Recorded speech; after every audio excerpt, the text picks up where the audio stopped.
Hello and welcome back to Talking Wanderers. My name is Neil Bonner and with me today are Gordon Sharrock and Mark Isles, and we'll be discussing Saturday's big disappointment at home to Aston Villa. So looking back on Saturday's game, Mark, you were there. Rather not. Particular, obviously a bad defeat, as all defeats are bad, but this was a bad one, wasn't it? There were boos ringing round half time or in the first half.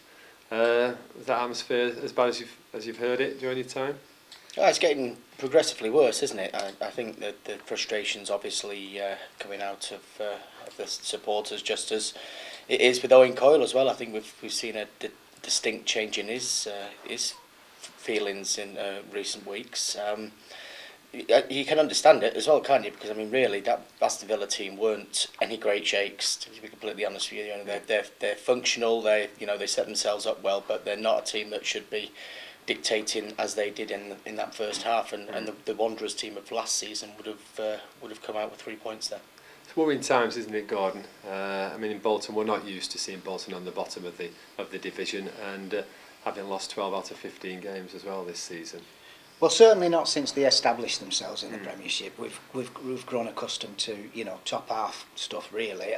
In recent years, obviously, it's been different. But no, and I think what worries you more than anything else is that there's that trend. They don't seem to be able to shake themselves out of this bad start that they had, and the fact that you've got 3 wins on the board and only one of them has been at home, and that they haven't seen off teams that they did all well and good, the big clubs that they faced early on, but they've slipped up against the Norwiches and the Swanseas and the Sunderlands and people like that, and again at the weekend, a game that really you should be winning. You have to be winning and to be getting yourself out of this one. And it looks as if it's just it's getting more and more deep set. Yeah.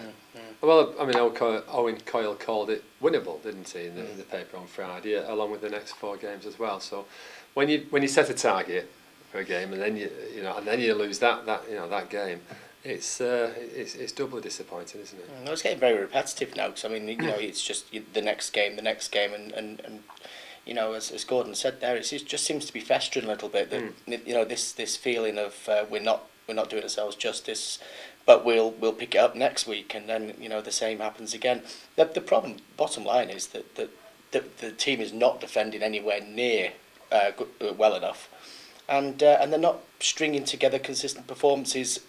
From game to game, or even within a game, they can't string 2 good halves together. Yeah. They seem to concede a lot of chances.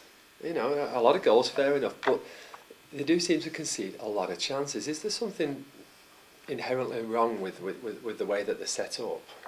Well, I mean, I think teams are now targeting the fullbacks. I think it's not nice to point fingers and such, but I think that if we'd had Tyrone Mears, Sam Ricketts fit and available, they would have been in there. I think Robbo's struggling for confidence, and I think he's being found out for pace on a regular basis. I don't think Dedrick Boyata looks like he wants to play fullback. I don't think he particularly looks like he wants to play at Bolton, never mind anything else.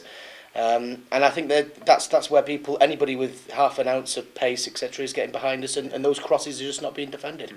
But Gordon, Bolton, from the team last season, they've lost Daniel Sturridge, Johan Armanda, Chung Yong Lee, Stuart Holden, and then Sam Ricketts as well. I mean, it's quite a chunk, isn't it, to take out your side? It is a chunk, and there is a lot of quality in there. Yeah. Even when you look at Sam Ricketts, you're talking about an international fullback. So, you really have lost some big players in that lot, and that is unfortunate. I mean, the Sturridge and the Elmander one, that was nothing to do with injuries. They've gone, but the Holden and the Chung Yong injuries have been devastating. Yeah. But that's why you have squads, and I mean, I'm sure that every manager in the country can point to a string of injuries that have caused him problems.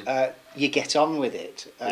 Unfortunately, at Bolton, there isn't the quality there isn't enough bodies really, but there isn't the quality to bring in at that level to do it at a Premiership level. You can get by doing it with one or two being drafted in. But when it's you know, you're relying on trying to draft in 3 or 4 or 5 to fill in key roles.